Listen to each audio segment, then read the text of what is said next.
porque no era solamente serendipity que Ibrahim hubiese escogido el nickname maldito lisiado.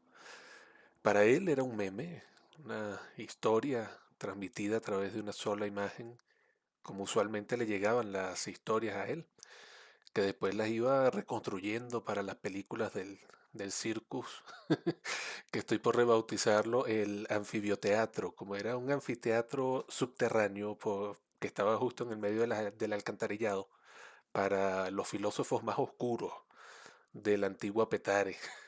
Lo mandó a construir Villegas. Y era como un estudio privado donde él guardaba sus mementos mori y tenía como su, vamos a decir, sus aguas termales al estilo romano. Tenía un poquito de esa memoria de cuando él estuvo viviendo por esos tiempos, luego de recibir su profecía de la muerte verdadera. Él sintió una gran liberación, porque él, bueno, un inmortal que había perdido tanto durante tantos miles y probablemente cientos de miles de años, a medida que avanzamos en la historia, descubrimos que Villegas es mucho más viejo de lo que se creía. Incluso cuando se sabía que él había acompañado a Gilgamesh y era el que les había ido tomando la foto tablilla. Que él daba ese servicio de, ¿cómo era? Servicio de récord eh, tablo bibliográfico para héroes de la antigüedad. Creo que en aquel momento no lo llamaban la antigüedad, sino, no sé, me imagino el mundo moderno, los héroes del mundo moderno. Y él entonces era el escriba de Hércules y más o menos, bueno, pues acompañando a esa gente, terminó llegando a Esparta, donde conoció al dios Necio. Y el dios Necio se echaba unos viajes luego de consumir la sustancia, que llegaban mucho más lejos de lo que cualquier druida o pitonisa o virgen vestal podía llegar con sus visiones. Ellos, al ser de ciudad, consideraban el uso de la sustancia una cuestión para bárbaros, ¿no? Pero el dios necio y sus seguidores la consumían sin ningún tipo de problema. Villegas, bueno, la usa y logra contactar a las pitonisas, a las parcas, a las nornas, manifestadas todas en misma, una misma, ¿cómo se llama eso? Trinidad de mujeres que siendo madre, siendo hija, siendo vieja, estando y no estando, le pronostican su muerte. Y bueno, el inmortal por fin se siente liberado y se dedica a vivir como un socialite y relator de cuentos, escriba y eso en las polis más grandes de Roma y de Grecia. Pero no olvidaba siempre visitar el Grove, el que él mantenía a salvo. Pues dentro de una de sus propiedades que logró adquirir y bueno, ocultó la existencia de este pequeño jardín que todavía quedaba de los tiempos bárbaros con un gran árbol en el centro del cual siempre estaba creciendo una fruta que nunca dejaba de crecer. Parecía que ya había llegado, ¿no? Pero Villegas percibía cada vez que volvía, pon tú 5 o 6 años, a ver cómo estaba el dios necio y las criaturas del bosque, él percibía. Fruta había crecido un poco. Él creía en aquel tiempo, antes de volverse un hombre de ciencia, cuando empezó a aprender alquimia y pasó por el renacentismo, de nuevo, él era el que le calcaba y le, vamos a decir, le pintaba los dibujos a Da Vinci, esos comic books de Da Vinci, que Villegas rebautizó como Da Vinci, se perdieron, pero bueno, se cree que relataban historias sobre los más grandes inventores del renacentismo, Donatello, Rafaelo, Michelangelo, y que ellos se disfrazaban en las noches, se ponían unos trajes de vivos colores como arlequines para ir a las mascaradas y enfrentarse al, como, ¿cómo se diría? A la hegemonía manifestada en Lord Shredder, en los Medici, en todos esos. Pero bueno, lamentablemente esas historias se han perdido, pero la que sí sobrevivió es la de el día en que el maldito lisiado caminó la delgada línea entre la vida y la muerte. Y bueno, es una historia que curiosamente se aplica a Dorito y a Efraín, a lo mejor la hablamos el domingo, pero por ahora lo importante es una frase que se le vino a la mente a Liliana. Liliana era la original Villegas, Liliana Villegas, con quien se casa No, Nacho Leloir. Originalmente, no, yo, ya va, ¿cómo es que siempre se me olvida el cambaleche que le hicieron aquí en Latinoamérica con los nombres, para que él pudiera llegar como que fue un heredero, no el mismo inmortal que estuvo en la época de la colonia, pero aún así tomar control de la misma finca. Ese trama de uno de los libros, por supuesto, el chanchullo que hicieron para empezar como granjeros de heroína, crecían amapolas para sacar el opio y eventualmente se convirtieron en, bueno, Bene Kings. La cuestión es que él se llamaba era Noach Leloir y más o menos nos indica que él estuvo por ahí en los eventos del Arca de Noé. Y aquí se lo cambian es a Nacho Villegas cuando él se casa con ella. Le cambian el Nacho así hecho el loco y él no, yo quiero como un hombre progresista y no sé qué, le hablaba así con esa voz de viejo autoritario, pero no, yo con un hombre progresista, yo quiero entonces en estas tierras que se honra siempre el apellido de la madre, porque ellos se tuvieron que ir a casar a Brasil, donde en efecto el apellido de la madre va primero en los documentos legales, y después de allá entonces importaron la planilla de matrimonio y la metieron aquí en los registros. Eso fue una trampa perfecta y es donde yo pongo un poco mi conocimiento de abogado con los chanchullitos que hacíamos durante mis pasantías. El caso es que él decía, no, sí, entonces yo quiero honrar la tradición de esta tierra, asumiendo el apellido de mi señora y nada, de aquí en adelante Nacho Villegas, con orgullo. Y bueno, por ahí se fueron. El caso es que antes de casarse, ellos fueron amigos durante mucho tiempo. Él fue el capataz de la finca de ella, de Amapolas. De hecho, en la parte de arriba, para que la finca no se viera tan pelada luego de que ella envenenara la tierra cuando creía que se le iba a quitar el tío, como en una novela latina cualquiera, que es la esencia que quiero yo capturar con estas novelas, por lo menos con dos de ellas, las dos primeras, bueno, la primera y la última, para que tengan ese toque telenovelesco que nos permita hacer cualquier tipo de locura. Bueno, la vaina es que él entonces empezó a encargarse mientras ella estaba abajo con sus cuestiones de refinando el opio y las drogas que vendían, controlando las rutas que salían de por debajo de Yaracuy por unos túneles subterráneos y emergían allá en el Mar Caribe. Él entonces cultivaba arriba con las técnicas que aprendió con los romanos y broma y fue creando unas fincas como artesanales que se volvieron luego atracciones turísticas. Por ahí empezó la fama de los Villegas realmente. Y los humos que emanaban la cueva subterránea donde Liliana hacía sus concoctions de bruja, como las llamaba, las concoctions, con ese acento francés. Esas mezclas de bruja, de opio, vaina, emanaban a veces un poco. Y coño, la gente que iba a visitar la finca en Los Villegas siempre volvía feliz y decían que había tenido una experiencia mágica, que las flores hasta les hablaban, que parecía vivo ese jardín que tenían ahí, cada vez crecía más. Bueno, Villegas incluso trae una especie de maíz gigante con el que hizo un laberinto. Y vamos viendo ya por ahí las semejanzas a su yo posguerra cuando entonces él era el guardián del panopticón de la prisión del Tavoid, que estaba siempre rodeado de un laberinto gigante, que además maíz, que fue con lo que él hizo su primer laberinto, suena más o menos parecido a la palabra para laberinto en inglés, que es maze. Entonces vamos viendo similitudes de cómo el idioma se va mezclando uno con otro y los mitos se van contaminando a medida que va pasando el tiempo. Es otro de los temas que quiero explorar con estos libros. Y bueno, no, nos vemos también reflejados un poco la cultura latina. Esto es más un mito hacia el norte, hacia América Central, pero a nosotros nos los enseñaban en bachillerato el mito del Popol Vuh. Sonaba así como a libro de miedo. Y no, era la cuestión de cómo se creó, pues, o cómo se mantuvo récord de la cosmogonía indígena. En este caso nos decían, bueno, que los dioses intentaron crear a los hombres luego de ciertos eventos, luchas, no sé qué, guerras, muertes de serpientes, sangres que crearon océanos, toda esa broma. Ahora sí, ya tenemos este mundo, queremos que alguien lo camine. Bueno, vamos a crear a los hombres. Yo, dice un dios por ahí, los voy a crear de arcilla. Coño, sí, era un hombre fuerte, pero era frágil. O sea, tenía la masa, pero si le dabas en el punto clave, se quebraba.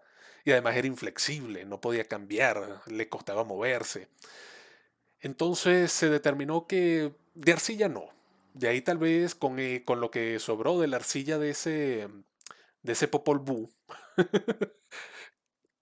fue de donde hicieron el golem judío, que es una figura, vamos a decir, muy conocida en la cultura de los judíos, que fue la creación de esta criatura de alquimia, de magia, que mezclaba sus creencias y su fe en una máquina de guerra hecha de arcilla que cuando le introducían instrucciones en la boca las cumplía. Entonces ahí vemos un poco cómo el Popol Vuh tal vez nos habla de esos orígenes monomíticos, ¿no? De que toda la vida sale de África y se va creando la diáspora, y de cómo los latinos genéticamente estamos más cerca de los asiáticos, que hubiesen sido los que transmitieran estos tipos de mitos originarios, de los cuales se derivaría entonces el golem de los judíos con estos sirvientes de los dioses de arcilla que tenemos en el Popol Vuh. Luego otro dios, o el mismo, no me acuerdo realmente, luego lo investigaré bien antes de utilizarlo en las historias, pero decían que entonces se intentó crear un hombre que fuera como de masa o de agua, no, de paja, así de hojas.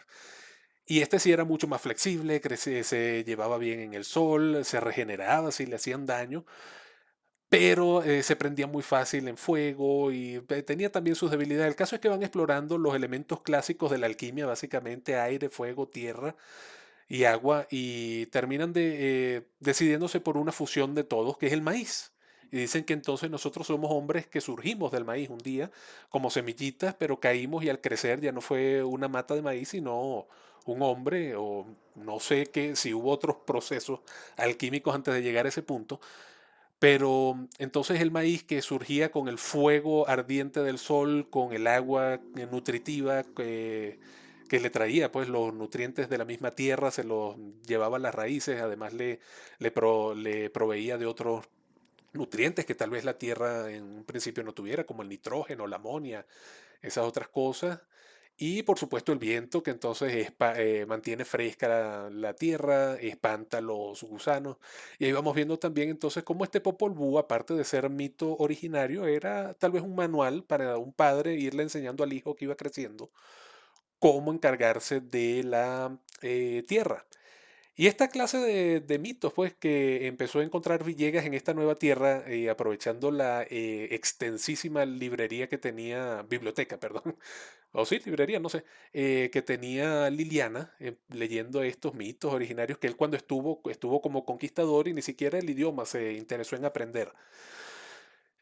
Ahora que volvía como inmigrante, pues como nacional, empezaba entonces a ganarle más amor a esta tierra y tal. Ahí vamos viendo las similitudes temáticas entre lo que quiero que sea lo que representan los personajes. En este caso, Villegas es el amor a la vida y Liliana representa a la tierra viva de Venezuela y cómo se fue corrompiendo y todas esas cosas.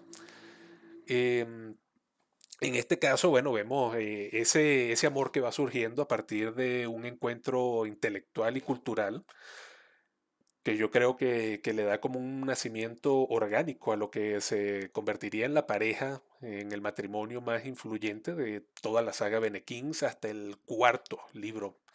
Y al final vemos que las cosas que ellos hicieron siguen haciendo eco, ¿no? En este caso, bueno, Villegas, que se interesó por la historia del Popol Vuh, se fue a México a buscar semillas especiales de maíz para empezar a sembrarlas aquí. Y entonces iba haciendo trueque con algunas tribus, consiguiendo cepas de maíz que nunca antes se habían sacado de la tribu endógena donde la producían. Y eventualmente terminó trayendo el maíz gigante que les digo que crecía hasta 7 u 8 metros, con raíces que crecían por fuera de la tierra y que lloraban nitrógeno. Entonces la tierra se ponía mucho más fértil, no solo para esas plantas, sino para el resto.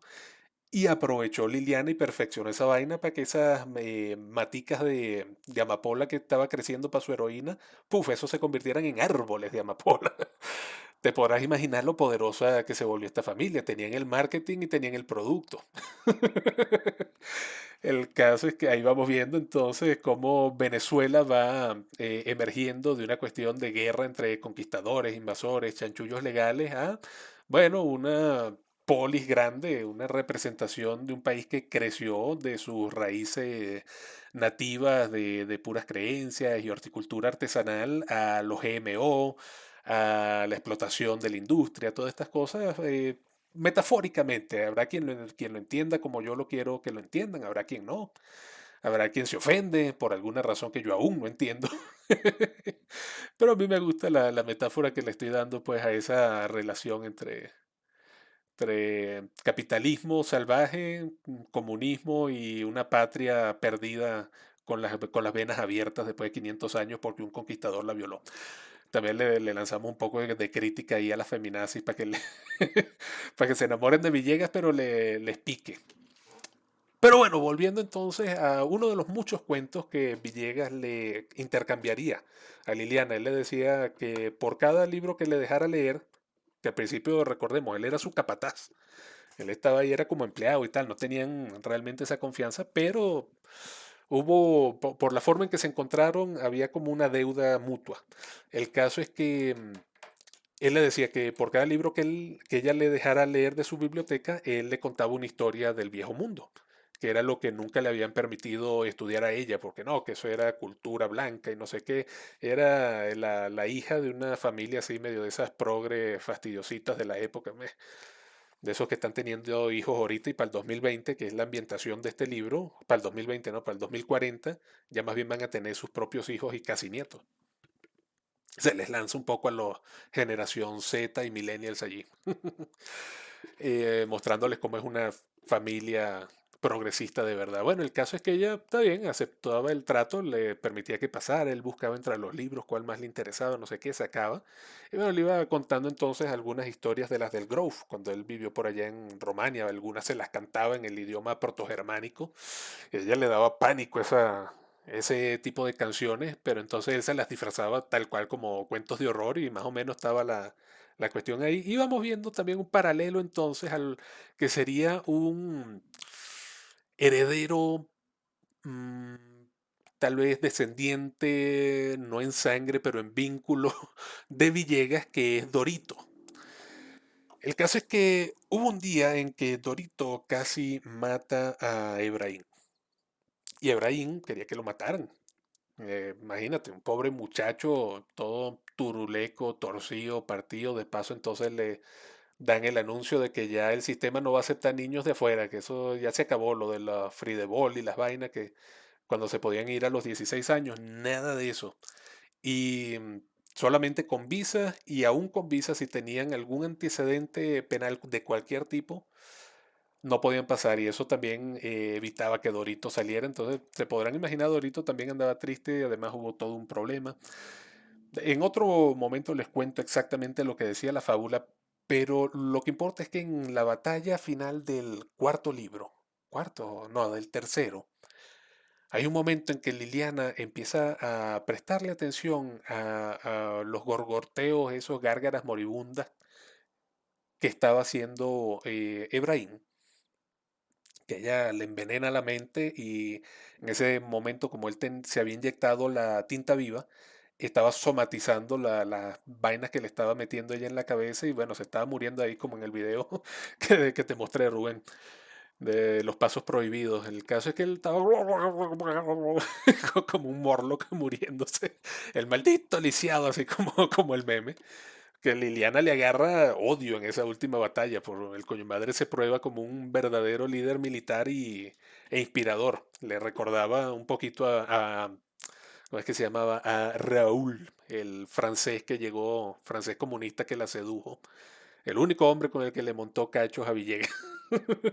Y bueno, ella se acuerda en ese momento, en lo que escucha un poco mejor lo que está diciendo el maldito lisiado moribundo, una parte de su cerebro se activa y le manda un recuerdo, una memoria, uno de esos olores nostálgicos que nos da cuando pasamos frente a una panadería porque algún día nos comimos un pan de chocolate ahí con una novia o algo así. O mamá nos preparaba un ratatouille como el de la película y en lo que olemos una buena sopa, coño, nos acordamos de casa. Es algo así, siente, coño, como un arrebatón de memoria, de eso que le estaban pegando mucho durante estos días que estaba teniendo Alzheimer. Ella, bruja al fin, había logrado prácticamente negociar con su propio cuerpo, una bruja veneca, para que el Alzheimer entonces afectara de la mitad más lejana derecha, que era la emocional, porque ella decía, no, lo que necesito ahorita es la lógica y tal, para que se la fuera comiendo desde allí, para que no fuera una cuestión general y se fuese quedando de una vez toda torcida y babeante y tal. Ganó tiempo, mucho tiempo de hecho con eso. El cerebro se le fue comiendo, pero bueno, ese cerebro que ahorita parecía quesito, de ese quesito que siempre comían las ratas en las comiquitas lleno de huequito, una rebanada de queso gruyère, también fundido por la sobrecalefacción, el sobrecalentamiento, por usar tanta magia y tanta vaina en este momento. El caso es que empieza a escuchar y se le viene la historia del maldito lisiado, que en ese último momento cuando su amigo, recordando el gato de Schrödinger, pensando en aquella hermosa criatura que cuando le preguntaron si estaba vivo o estaba muerto y le dieron la opción, se sonrió. Y Dorito, que había escuchado ese mito medio mal traducido de su amigo Efraín, siempre se había preguntado cómo se vería la sonrisa de un gato. Pero él jamás había visto un gato sonreír, él odiaba a los gatos. De ahí también un poco que sale su obsesión con el gato de Schrödinger, que lo vamos a conversar el domingo. Y, y en ese momento Efraín le dio la respuesta de cómo hubiese sonreído el puto gato de Schrödinger cuando tomó la decisión. Y fue una sonrisa tan dulce, tan enternecedora, que le daba a su amigo desde el fondo de la alcantarilla donde estaba ahogándose, que era casi melosa, era como cuando has comido demasiado azúcar y te dicen, tómate una tisana y ve, y aquí tienes un cóctel con más azúcar todavía. Ah, bueno, y un agua de panela y venga este chocolatico bañado en azúcar y tú como que te dan náuseas, te da un rechazo visceral. Así de dulce era la sonrisa de Ibrahim cuando se estaba ahogando así bajo la oscura agua de la alcantarilla. Y de pronto el cerebro le dice, ajá, pero el gato vivió. Y el maldito lisiado que, y en lo que se voltea está Efraín con la misma sonrisa, con su gorgoteo, que empiezan a sonar en germánico. Vamos a ver si encuentro la canción de cuna que estaba cantando Efraín en ese momento. Así como se las cantaba Villegas a veces a las gemelas mientras Liliana escuchaba.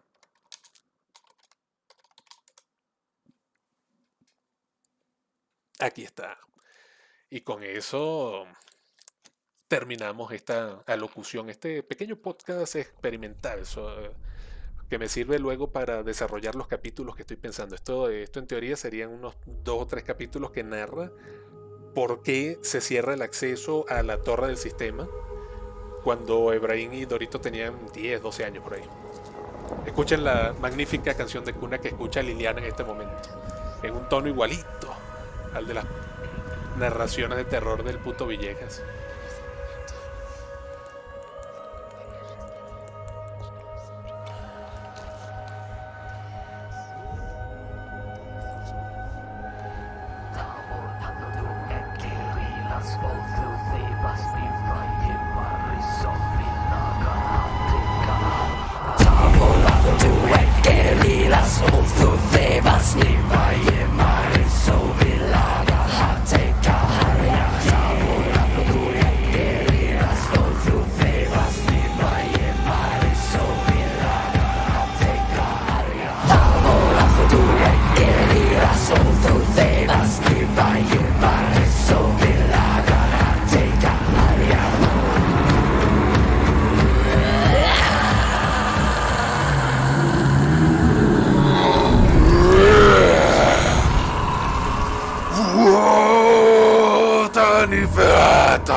Ay, Dios, si algún día tuviera plata para que esto fuera película.